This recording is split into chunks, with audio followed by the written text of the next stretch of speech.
level 10 is asking us to check to see who has won. So we're going to use a conditional inside the check win function. So I'm down here at the bottom for check win.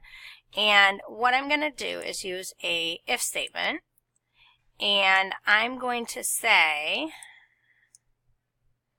if player Y is greater than, I said 370. It says 350, whatever you decided. There, I said anywhere 350, 360, or 370 should be okay. So if player Y is greater than 370, then I'm going to, for right now, just give a message that says player.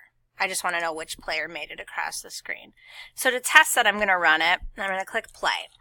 And I'm going to press these, and you can see it is giving the value where each of them is at still from the last, that's from line 49. But you should see once one of them gets to the bottom, it says blue. Right down here, blue, because blue got there first. So that's working. It's letting me know who got there first. So that's perfect.